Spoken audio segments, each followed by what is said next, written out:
Navana nangae Neni nayo Navana nangae Neni nayo. Je vous salue, peuple de Dieu, vous qui nous suivez de partout. Que le nom de Dieu soit béni. Et que le Seigneur vous bénisse très abondamment dans vos maisons. Peut-être vous êtes dans un hôpital. Je suis en train de déclarer sur vous la guérison dans le nom de Jésus-Christ. Peut-être vous me suivez maintenant et vous êtes en train de vous poser beaucoup de questions sur les choses qui ne marchent pas. Laisse-moi lever ma main droite et déclarer sur vous que les portes sont ouvertes au nom de Jésus-Christ. Que Dieu vous bénisse. C'est encore votre frère, le pasteur Marc Sperare, depuis Kinshasa. Et je suis très content de venir encore auprès de vous dans cette série de messages sur le retour de Jésus. Nous avions parlé autour de deux questions auxquelles nous avions répondu dans nos deux précédents numéros. La première question, c'était qu'est-ce qui prouve que Christ reviendra? Et la deuxième question, c'était pourquoi il doit revenir? Aujourd'hui, nous voulons parler répondre à la troisième question, c'est que dois-je faire par rapport à ce retour? Quelle est ma responsabilité? Alors, j'aimerais relire encore ce passage que nous avons de 1 Thessaloniciens 4, le verset 16 et le verset 17. Je lis dans le nom de Jésus-Christ. Alléluia. Car le Seigneur lui-même a un signal donné. À la voix d'un archange et au son de la trompette descendra du ciel et les morts en Christ ressusciteront premièrement. Ensuite, nous les vivants, nous qui serons restés, nous serons tous ensemble enlevés avec eux sur des nuées à la rencontre du Seigneur dans les airs et nous serons toujours avec le Seigneur. Toujours avec le Seigneur. J'aime ces passages, j'aime cette phrase. Nous serons toujours avec le Seigneur. Nous répondons à la question de savoir que dois-je faire? Si vous remarquez, nous n'avons pas voulu être trop théologiques, nous avons voulu être très simples pour permettre à chacun de comprendre l'essentiel dans ces grands thèmes très importants de la foi chrétienne. Mais qu'est-ce que chacun de nous doit faire pour être sûr que ce retour sera avantageux pour lui? D'abord, la première des choses, c'est que en posant cette question, je relève une sous-question derrière cela, ou derrière cette question. C'est que dois-je savoir à propos de Jésus, à propos de son retour? Avant de répondre à la question de savoir que dois-je faire par rapport au retour de Christ, je dois d'abord poser la question de savoir que dois-je savoir, parce que moi la tautologie, sur Jésus, sur Christ, sur son avènement. Qu'est-ce que je dois savoir? Alors j'aimerais donner trois choses importantes, comme toutes ces choses que nous sommes en train de parler, qui nous permettront de comprendre, de savoir sur Jésus. La première chose, c'est que Jésus, le Jésus qui est prêché, que ce soit de bonne, que ce soit de mauvaise façon, de mauvaise manière, n'est pas un mythe. C'est une vérité simple, mais vivante. Christ n'est pas un mythe. Peu importe les vidéos que vous avez déjà suivies, les documentaires vous avez suivis sur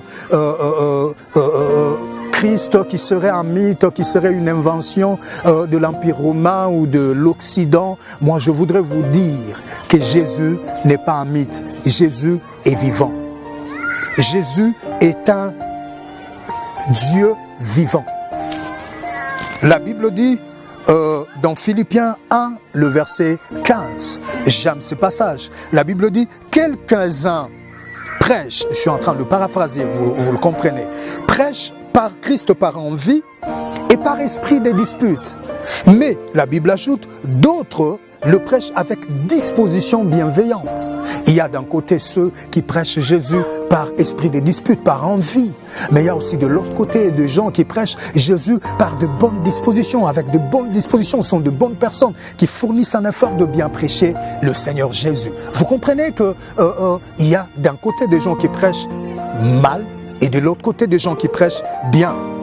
Mais ce Christ-là, qui est prêché d'un côté ou d'un autre côté, n'est pas un mythe. Il est vrai. La deuxième chose que je voudrais ajouter, c'est que le salut de l'âme de l'homme, comprenez-moi bien, et du monde dans lequel l'homme est, se trouve qu'en Jésus. C'est une exclusivité. Le salut n'est point dans quelque chose, le salut est en Jésus. Et la Bible l'a dit bien dans Acte 4, le verset 12, qu'il n'y a de salut en aucun autre, car il y a sous le ciel aucun autre nom qui nous ait été donné par lequel nous soyons sauvés. Il n'y a de salut en aucun autre. Le salut de l'âme de l'homme, le salut de l'homme ne se trouve qu'en Christ. Vous voulez être sauvé, ce n'est pas par la philosophie. Vous voulez être sauvé, ce n'est pas par un doctorat en philosophie ou en sciences, je ne sais pas moi, mathématiques ou physique. Vous voulez être sauvé, ce n'est pas en devenant millionnaire. Vous voulez être sauvé, c'est accepter Christ, car le salut se cache en Christ. Et je vais ajouter ceci, j'aime beaucoup le dire, qu'il n'existe pas de Dieu, comprenez-moi bien, il n'existe pas de vrai Dieu en dehors de Jésus. Ça n'existe pas. Ah là vous vous dites, mais ce pasteur, qu'est-ce qu'il est en train de dire? Je suis en train de vous dire la vérité. Vous comprenez pourquoi j'insiste?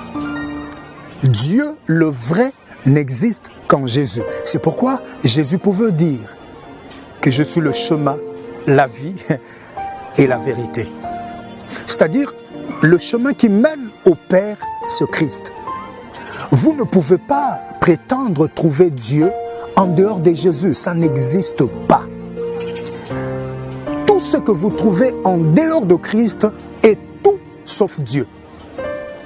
Vous voulez trouver Dieu, alors croyez en Christ. Parce que Christ est celui que Dieu a envoyé pour se faire connaître au travers de lui. Et je pense que dans des numéros qui viendront, nous parlerons, si Dieu le veut, sur ces concepts chemin, vérité et vie. J'aime ça. Que Dieu vous bénisse. La troisième chose, c'est que le Dieu qui t'a créé sans toi ne peut pas te sauver sans toi. Pourquoi? Parce que en fait, le salut est une question de collaboration et de choix. L'homme doit collaborer pour son salut. Dieu ne peut pas te sauver sans toi. Dieu ne peut pas transformer ton cœur sans toi. Le Dieu qui t'a créé sans toi ne peut pas te sauver sans toi, l'a dit un grand théologien. Tu dois collaborer avec le Seigneur. Vous comprenez les bases que j'ai mises? Maintenant, je peux répondre à la question de savoir que dois-je faire par rapport à ces retours. La réponse, elle est simple. Et nous les trouvons dans Marc 10, 17. La Bible dit, c'est ce jeune homme riche qui pose la question à Christ, qui dit, bon maître, que dois-je faire pour hériter la vie éternelle? Que dois-je faire? Vous voyez, c'est en fait la même question que nous nous posons aussi. Que dois-je faire par rapport à ces retours? Comment je dois me comporter? Qu'est-ce que je dois faire pour que je sois partant, pour que je sois bénéficiaire de ce retour, pour que ces retours ne viennent pas pour m'écraser, mais plutôt pour me changer, pour me gratifier, pour me récompenser? Que dois-je faire pour hériter la vie éternelle, pour être enlevé avec Christ?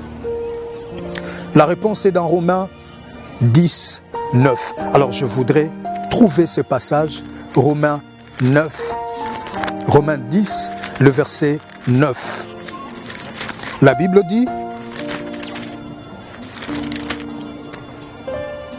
La Bible est en train de dire, si tu confesses de ta bouche le Seigneur Jésus, et si tu crois dans ton cœur que Dieu l'a ressuscité de mort, tu seras sauvé. La réponse, elle est simple. Ce que tu dois faire, c'est de croire. Crois que le Seigneur est venu pour te sauver. Crois que Jésus reviendra pour te prendre. Crois que le Seigneur a son cœur ouvert pour te sauver. Crois que Jésus n'est pas venu pour les gens qui sont à gauche et à droite de toi. Mais toi aussi, tu fais partie des gens que Christ est venu sauver. Crois au Seigneur et tu seras sauvé. Tu seras changé. Comment on croit? En acceptant Jésus comme son sauveur et son Seigneur. En reconnaissant que le Christ qui est mort sur la croix, il est mort pour toi. Alors j'aimerais rapidement faire ce prière avec toi qui me suis. Seigneur Dieu, je te recommande ces bien-aimés qui se posent beaucoup de questions. Peut-être des questions auxquelles nous ne pouvons pas répondre. Je prie en le recommandant à ta grâce, que le Saint-Esprit le prenne en charge, que tu répondes à son cœur, que tu lui fasses du bien, qu'il te connaisse, qu'il soit prêt pour ces grands retours de Christ. Bénis ton Église, bénis notre attente dans le cœur et que cela reste à jamais dans notre esprit gravé au nom de Jésus. Amen. Que Dieu vous bénisse. Nous voulons vous donner nos coordonnées au cas où vous avez besoin de nous joindre. Plus 243 82 155 47 91. WhatsApp, c'est Marc Sperare. Et Twitter, c'est Marc Sperare. Sur Gmail, nous sommes sur marcsperare002@gmail.com. Nous sommes très contents. Que Dieu vous bénisse.